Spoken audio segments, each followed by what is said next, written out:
우리의 삶에는 풀리지 않는 의문들이 나타납니다.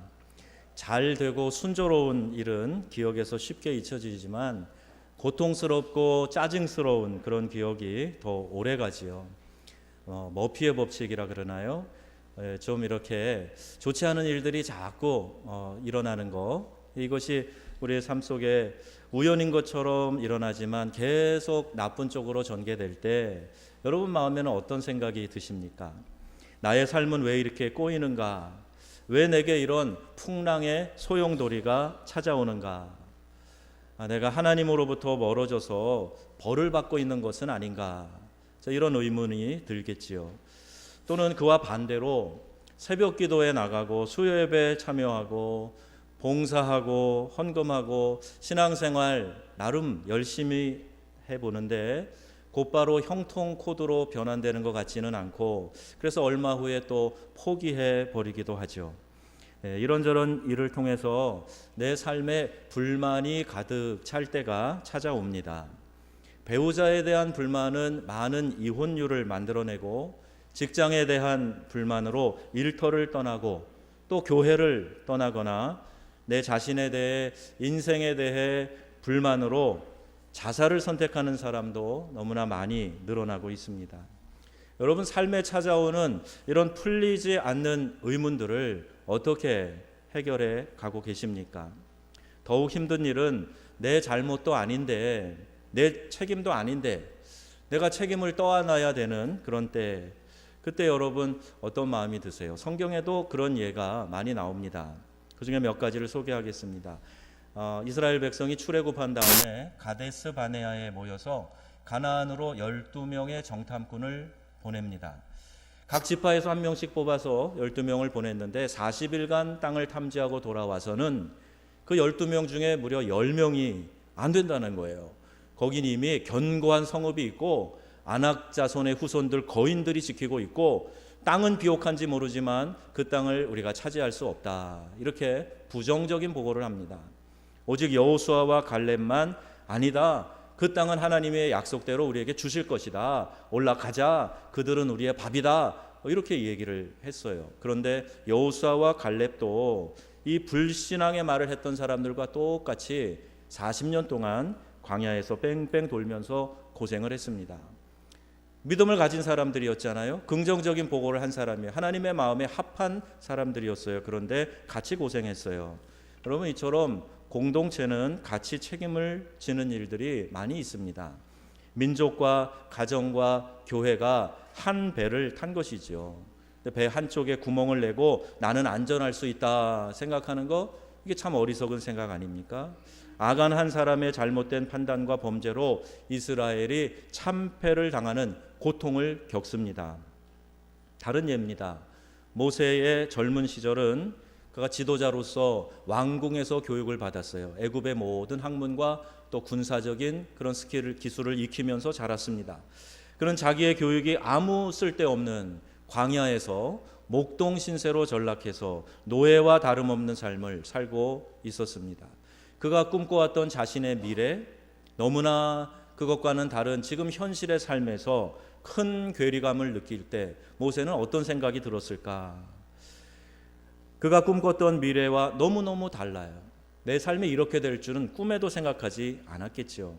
여러분, 우리 가운데 모세보다 더 억울한 사람이 있을까요? 왕궁에서 자라다가 갑자기 양치기로 전락한, 이런 신분이 급하강한 그런 경험이 여러분 가운데 있습니까? 오늘 본문의 바울은요, 의문에 빠졌을 겁니다. 하나님, 왜입니까? 저를 가이사 앞에 서게 하시려고 비록 죄수의 신분이지만 나를 이렇게 로마로 보내셔서 가는 길에 유라굴로 광풍을 만나고 배는 파선하고 죽을 위기를 경험하고 이제 섬에 겨우 걸린 것에 대해서 바울은 이해할 수 없었을 겁니다. 하나님, 왜입니까? 게으름의 문제나 자의적인 선택도 아닌 어찌할 수 없는 상황에서 생긴 일들에 대해서 어떻게 해석해야 하는 것입니까? 가만히 잘 가고 있는 차가 신호대기로 기다리고 있는데 음주운전을 한 차량이 뒤에 와서 쾅 부딪힙니다. 그리고 차에 화재가 나가지고 그만 예쁜 얼굴을 가진 이지선 양이 얼굴이 다 일그러지고 손가락 마디가 떨어져 나가는 심한 화상을 입게 됩니다. 내 잘못이 아닌데 당하는 어려움의 예는 성경에도 우리 주변에도 우리의 삶에도 얼마든지 찾아올 수 있고 찾아볼 수 있는 일들입니다. 수필집에 하나님이 생각하시다가 라는 제목의 책이 있어요. 이런 내용이 소개됩니다. 오랫동안 아이가 없어서 기도한 거예요. 그 가정에 아이가 태어나게 되었는데 그만 정박아로 태어납니다. 잠시 부모가 좌절을 겪지만 이내 생각을 바꾸는 거예요. 아내가 이야기합니다. 여보, 괜찮아요. 하나님이 생각하시다가 우리 가정에 맡겨주신 것일 테니 이렇게 위로하고 용기를 내서 그 아이를 잘 키우기로 했다는 것 아닙니까? 하나님이 생각하시다가 이 아이를 어디에 맡길까 하다가 하나님 앞에 기도하고 아이를 가진 신실한 이 가정에 맡겨주신 거다, 이렇게 믿음으로 받아들이고 그 아이를 잘 키우기로 그렇게 결단을 하는 거죠. 오늘 여러분에게 묻고 싶은 것이 있습니다. 현재 여러분이 선택하지 않으신 환경과 직업 가운데에서 여러분은 하나님을 찬양하실 수 있으십니까? 내가 원하지 않는 상황에 던져져서 지금 겨우겨우 살아가고 있는데 그 상황에서 여러분 하나님을 찬양하실 수 있습니까? 정말 여러분을 힘들게 하는 동료와 상사들을 위해서 여러분 기도할 수 있습니까? 일은 참 고되고 그리고 아무런 영예도 없는데 누가 알아주지도 않는데 자신에게 돌아오는 대가도 정당하지 않은데 그 상황에서 하나님의 인도하심을 기다리면서 묵묵히 일해가시는 그런 마음 여러분 갖고 계십니까? 여러분, 우리가 살아가는 가운데에 여러 가지 어려움을 겪지만 어려움 가운데에서도 분명히 도와주시는 하나님의 손길이 있다 하는 것을 믿음의 눈으로 보면 잘 볼 수 있게 됩니다. 이제 그들은 바다에 뛰어내려서 헤엄칩니다. 널판지 조각을 의지해서 간신히 섬에 닿았습니다. 배가 많이 깨어지고 사람들도 죽을 고비를 넘겼지만 그래도 그 가운데 죽은 사람 없이 모두 구조된 은혜가 있었던 거지요. 날은 추웠습니다. 그런데 비가 오고 그 추운 날 특별히 원주민들이 동정해서 불을 피워 바울 일행을 영접했습니다. 삶에는 이렇게 어려움과 도움, 또 기쁜 일과 슬픈 일, 성취와 절망, 밝은 날과 흐린 날, 이것이 교차돼서 나타나게 되어 있어요. 나는 항상 매일 365일 나쁘다 이런 일은 없습니다. 그래서 범사에 감사하라 하는 이 말씀을 실천하면 흐린 날에도 여유로운 미소를 띄울 수 있게 된다는 거예요. 여러분 지금 표정이 여유로우십니까?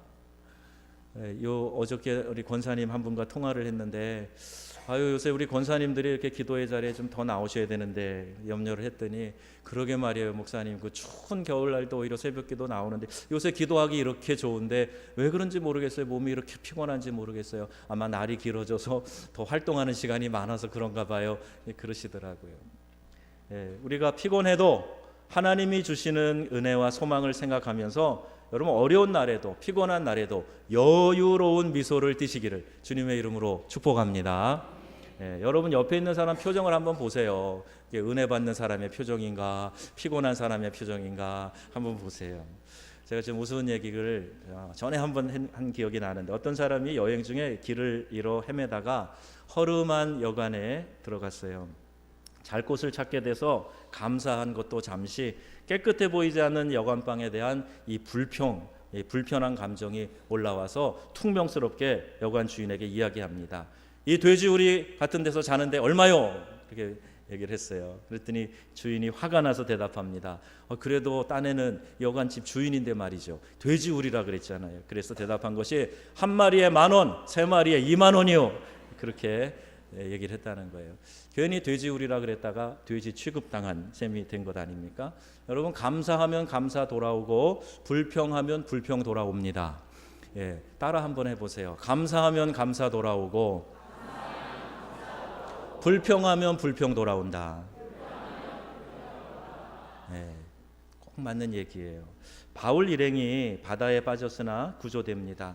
날이 차가웠지만 불을 피워줍니다. 어려움 가운데 고통스러워도 한 줄기 빛 같은 도움이 소망처럼 찾아오는 거예요. 그래서 우리 속담에 하늘이 무너져도 솟아날 구멍은 있다 그러지 않아요. 호랑이에게 물려가도 정신만 차리면 살 길이 있다. 이런 얘기는 우리 지혜로운 우리 선조들이 경험을 통해서 잘 깨달은 그런 이야기 아닙니까? 모든 절망의 상황이 있다고 할지라도 죽으란 법은 없단 말입니다. 포기하지 않으면 살아날 길이 있다. 이 이야기예요. 기업 경영 컨설턴트이고 리더십 연구가인 스티븐 코비 박사가 시계를 보지 말고 나침판을 보고 살아라 그랬어요. 어떻게 해야 열심히 생길까? 소망이 없는 사람들에게 열심히 가능할까? 그는 말합니다. 지금 우리가 처한 환경과 삶이 무엇이냐가 중요한 것이 아니라 지금 우리가 있는 환경에서 어떤 태도를 보이느냐, 이것이 중요하다 그랬어요. 지방 도시에 삽니다. 우리의 자녀들의 앞길을 염려할 때가 종종 있습니다. 그러나 여러분, 그게 중요한 게 아니라 태도가 중요하다는 거예요. 태도가. 모든 불이익을 내가 가지고 살아가도 그 안에서 어떤 태도를 갖느냐가 그 사람의 삶을 바꿔주는 능력이 있다 하는 이야기입니다. 자, 이제 긴장이 좀 풀리고 따뜻한 불 앞에서 몸을 녹이면서 잠시 평안을 누리는 동안에 독사가 등장합니다. 땔감 사이에 있던 독사가 추위 때문에 무기력하게 있다가 불의 열기를 견디지 못하고 도망쳐 나와 나뭇가지를 짚고 있는 바울의 손을 힘있게 꽉 누른 거예요. 뱀은요, 여러분 중에 뱀을 좋아하셔서 애완용으로 키우는 분이 계시는지 모르겠습니다만 일반적으로 뱀은 혐오동물이죠. 싫어합니다. 여자분들 특히 싫어하죠.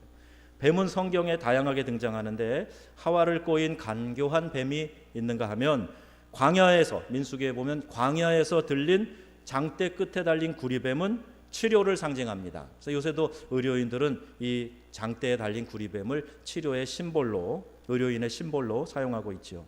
신약에서 예수님은 제자들에게 비둘기처럼 순결하고 뱀처럼 지혜로우라 이렇게 말씀하셨어요. 반면에 요한계시록에 보면 뱀은 마귀, 사탄을 상징합니다. 큰 용이 내쫓기니 옛뱀, 곧 마귀라고도 하고 사탄이라고도 하며 이렇게 기록되어 있어요. 자, 이런 전제로 영적인 의미를 부여해 본다면 뱀은 차갑고 냉랭할 때는 가만히 있다가, 즉 우리가 믿음 생활할 때에도요, 그냥 냉랭하고 열심 없고 부흥을 경험하지 못하고 그러면 가만히 놔두는 거예요. 가만히 놔둬도 아무 역사도 안 일어나니까. 그런데 뜨거운 불의 열기를 느끼고 부흥의 열기를 느끼고 기도의 열기를 느끼고 그러면 가만히 있다가 튀어나와서 누군가를 문다는 거예요. 이런 시험과 공격이 찾아올 수 있다는 이야기입니다. 그래서 영적 전쟁을 말하는 책에는 대부분 같은 경험들이 기술되어져 있습니다. 지역의 영을 묻기 위해서 기도해요.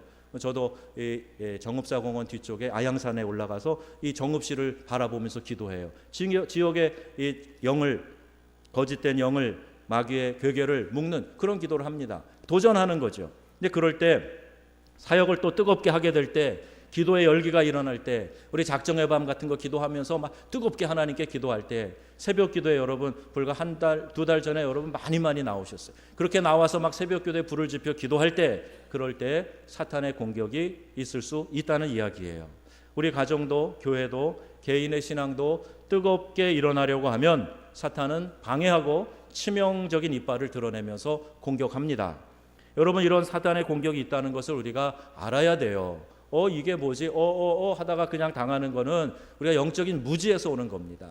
내가 지금 열심을 내고 부흥을 사모하고 은혜를 사모하고 하나님 앞에 나아가게 되면 사단이 시비 걸어요. 시험거리를 가지고 옵니다. 그래서 은혜를 쏟아버리게 하고 열심히 식어지게 하고 다시 그 냉랭했던 때로 돌아가게 만드는 것이 사단의 전략이에요.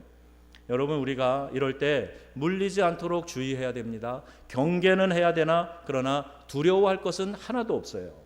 철로 역정에 보면 이 천성을 향해 가다가 사자를 보게 되죠. 이 주인공이 순례의 길에서 사자를 보지만 그러나 묶여 있는 거예요. 우리는 이미 승리한 싸움을 싸우는 것이고 두려워하는 것이 아니라 우리가 경계하며 기도하면 얼마든지 피해갈 수 있고 하나님이 함께 하시면 얼마든지 이길 수 있음을 믿습니다. 그래서 그것을 우리가 믿음으로 고백하고 주의하고 경계하고 기도에 깨어 있어야 된다는 말씀이에요.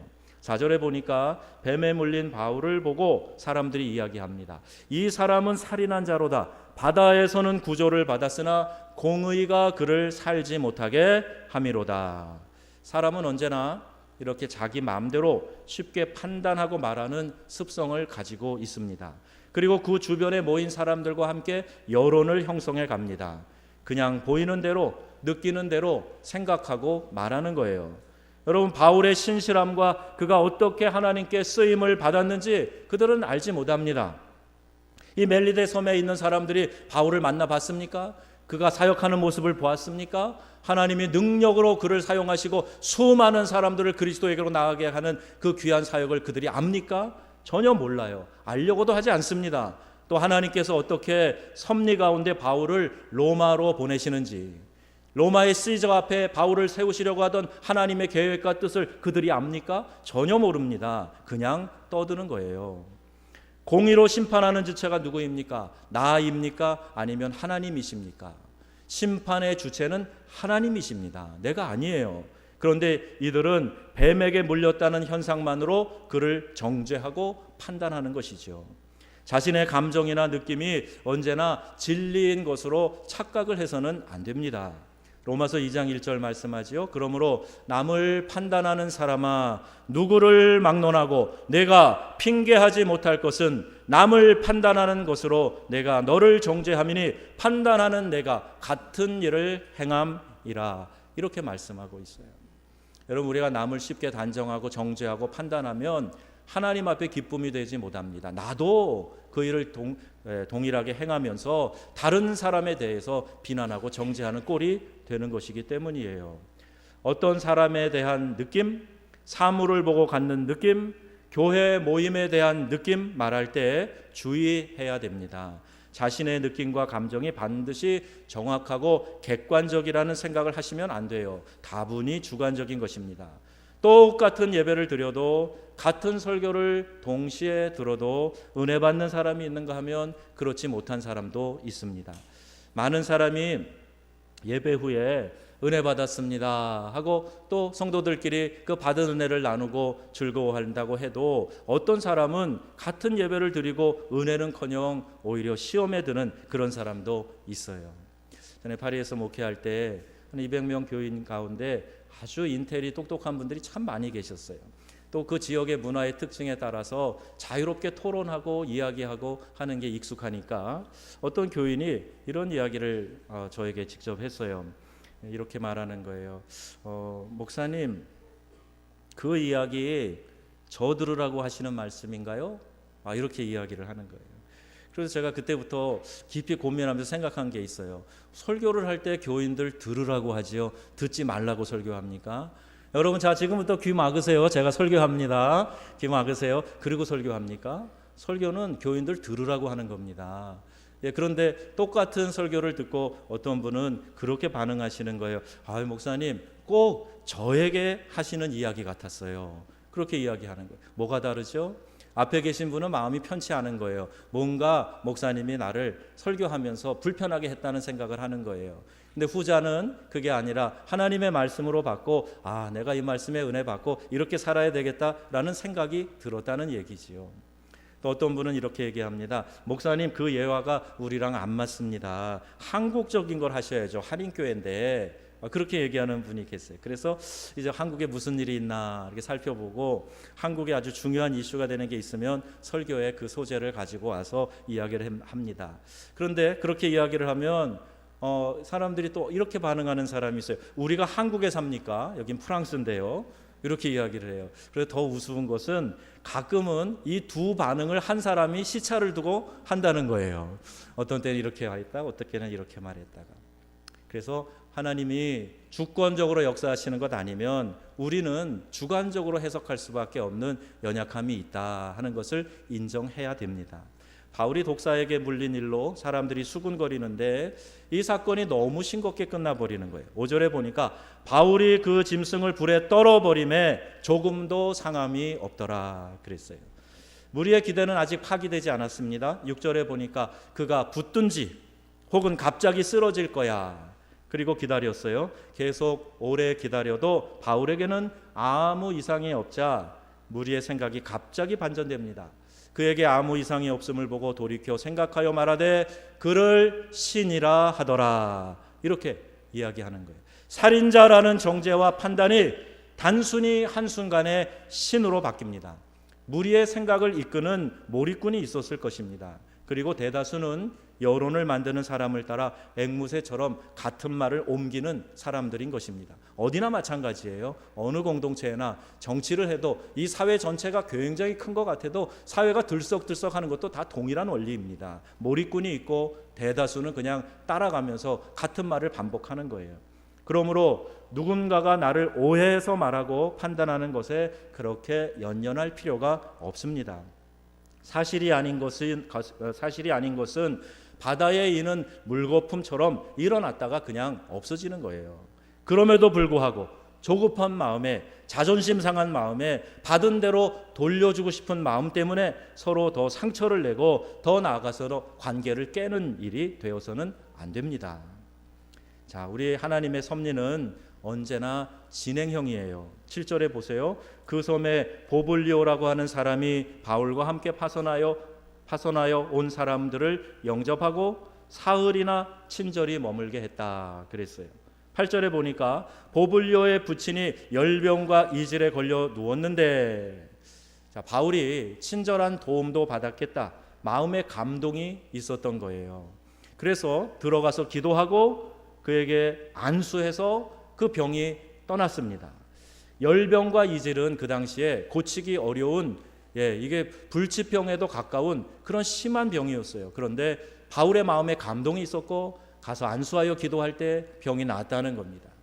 우리 성도들이 다 안수기도 요청하면 기도하지요. 그런데 가끔씩 마음에 감동이 올 때가 있어요. 바울이 마음이 그랬던 것 같습니다. 그 섬에 있는 사람들에게 복음을 전해서 구원하려는 하나님의 계획이 분명히 있었던 거지요. 그리고 보니까 9절에 이 섬 가운데 다른 병든 사람들도 와서 고침을 받고 그랬고요. 10절에 후한 예로 바울 일행을 대접하고 떠날 때 쓸 것을 배에 실었다 그랬습니다. 배가 깨지고 또 배에 있는 것들을 다 바다로 던져서 이제 계속 항해하기가 어려웠는데 하나님께서 이런 기적을 일으켜 주시면서 사람들에게 도움을 얻게 하시고 배도 수선하고 또 먹고 쓸 것을 거기에다가 실어서 갈 수 있도록 하셨다는 겁니다.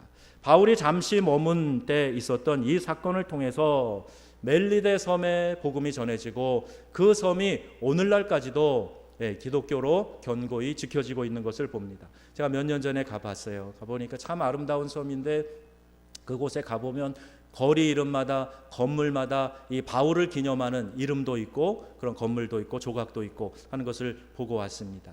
영향력이 그만큼 컸다는 얘기죠. 그 이후로 이들이 기독교인의 삶을 살아갔다 하는 것을 역사를 통해 봅니다. 바울은 이 마게도냐의 환상을 보고 아시아로 가려던 계획을 바꾸어 진행했는데 마케도냐의 첫 성인 빌립보에 들어갔을 때 무슨 일을 만납니까? 귀신 들려 점치는 여종을 고쳐줬어요. 그 귀신을 내쫓았습니다. 그런데 주인이 이득이 없어지니까 이 바울을 일행을 고발하고 바울과 실라가 옥에 갇히지 않습니까? 하나님이 이런 환상을 보여주시고 강권적으로 인도하셔서 빌립보에 갔는데 매맞고 감옥에 갇히는 고난이 기다리고 있었습니다. 여러분도 기도하고 결단하고 하나님의 뜻이라고 쫓아갔는데 가보니까 형통하고 술술 열리는 게 아니라 어려운 일이 있고 고난이 기다리고 있고 그래서 절망한 일이 없으십니까? 그런 일이 일어날 수 있다는 거예요. 그런데 바울과 실라는 낙심하지 않았어요. 하나님의 섭리가 있겠지. 여기까지 하나님이 강권적으로 역사하셔서 보내셨으니 하나님 역사하시겠지. 그런 기대를 갖고 있었습니다. 그 기대대로 감옥의 간수와 그 가정이 복음을 받아들이게 되었고 그가 빌립보 교회가 시작되는데 중추적인 역할을 하지 않았습니까?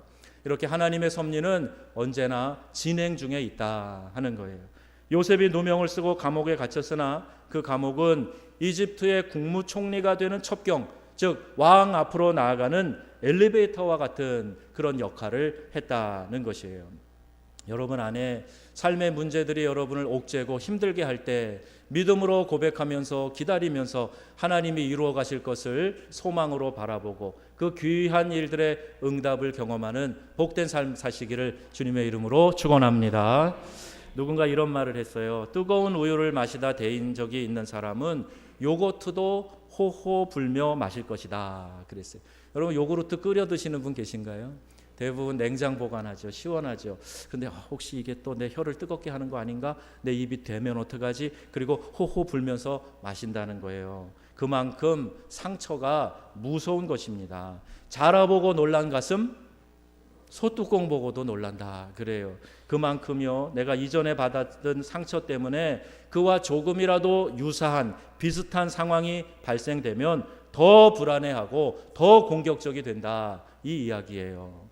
여러분 내가 왜 그렇게 어떤 현상에 대해서 민감한가, 거기에 대해서 파르르 떨고 자극을 받고 화가 나는가? 과거에 내 안에 이러한 상처들, 좋지 않은 쓴뿌리와 같은 경험들이 있어서 그걸로 인해서 연상이 돼가지고 일어나는 심리 현상이 있다는 말입니다.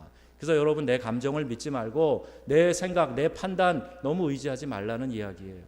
어려운 문제를 만났을 때 그것이 상처와 피해의식으로 남아있게 할 것인가, 아니면 그것을 도약판으로 만들 것인가, 이것은 받아들이는 이의 마음에 달려 있습니다. 여러분 계속 마음에 상처를 쌓아두고 그 상처를 키워가시면 인생이 정말 어려워요. 나만 그런 게 아니라 내 자녀들도 똑같이 영향을 받고 내 주변에 있는 사람들도 그 쓴 물을 함께 마셔야 됩니다. 영국 격언에 상처 별이 되다라는 말이 있어요. Stars into scars into stars라는 말인데 단어가 비슷해요. 상처, 스컬라는 것이 내 내면에 혹은 내 외상이 이것이 다 아물고 회복되었을 때 더 견고해지고 별처럼 보석처럼 빛나게 된다는 거예요. 이 마음이 아름다운 보석처럼 여유 있고 모든 사람을 다 받아서 품어줄 수 있는 그런 마음을 가진 사람들은 The wounded healer, 내가 이미 상처를 받은 사람이었는데 그게 다 치료돼서 큰 마음이 돼서 다른 사람을 품어주는 그런 치유자가 된다는 거예요. 여러분 이 뼈가 부러졌다가 다시 잘 붙으면 뼈가 어떻게 돼요? 더 견고해진다고 하지 않습니까? 이게 같은 원리를 이야기하는 겁니다. 상처가 다 별이 되는 것은 아니지만 상처를 잘 다루면 상처가 별이 된다는 얘기예요. 예를 들어보면 진주조개가 꼭 그렇습니다. 진주조개 안에 이 굵은 모래알 같은 것들이 이물질이 들어오는 거예요. 그러면 이게 그 부드럽고 여린 살과 부딪히면서 상처가 되고 아프니까 거기에다가 자꾸 분비물을 쏟아내면서 그 아프고 나를 자극하는 것, 내 상처를 만든 것을 자꾸 감싸는 거예요. 분비물을 내서 감싸고 하니까 나중에 영롱한 이 진주조개 안에서 진주 보석이 열리게 된다 하는 겁니다.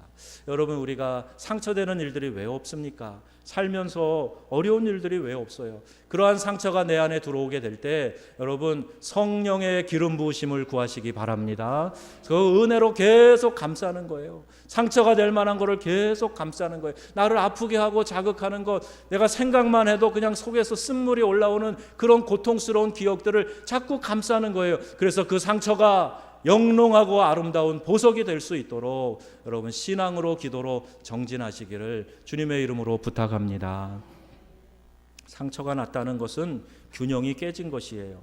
균형감이 깨어지면 함몰, 파괴, 찢어짐의 아픔을 경험하게 됩니다.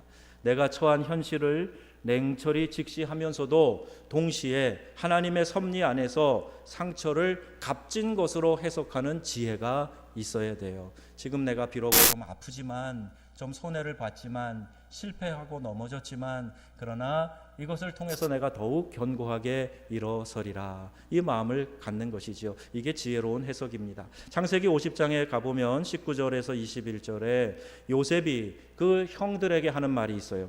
두려워하지 마소서, 내가 하나님을 대신하리이까, 이 말이에요. 아까도 말씀드렸지만 우리는 심판자, 판단자가 아닙니다. 그런데 자꾸 그 자리에 올라서려고 하는 거예요. 내가 하나님을 대신하리이까, 이 부분의 영어 표현이 Am I in the place of God? 이렇게 되어 있어요. 내가 하나님의 자리에 대신 올라서 있겠습니까? 내가 하나님의 자리에 서는 사람이 아닙니다. 그리고 생각해 보니까 왜 하나님이 나를 이곳에 보냈을까? 왜 형들, 사랑하는 가족을 통해서 내가 노예로 팔리게 되고 이 어려운 고통을 겪으면서 이 자리까지 왔을까 생각했겠지요. 그러면서 이렇게 고백합니다. 두려워하지 마소서, 내가 하나님을 대신하리이까, 당신들은 나를 해하려고 하였으나 하나님은 그것을 선으로 바꾸사 오늘과 같이 많은 백성의 생명을 구원하게 하시려 하셨나니. 이 고백이에요.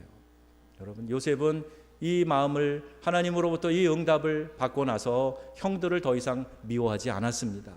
애굽의 총리가 됐을 때 생각해 보세요. 마차 타고 가면은 며칠이면 쫓아갑니다. 야, 군대 하나 와. 한 중대 불러. 그리고 무장시켜 가지고 다시 가나안 고향으로 가서 형제를 다 멸하고, 봐라, 너네들이 팔아버린 내가 오늘날 이 강대국의 총리가 되었다. 무릎 꿇어.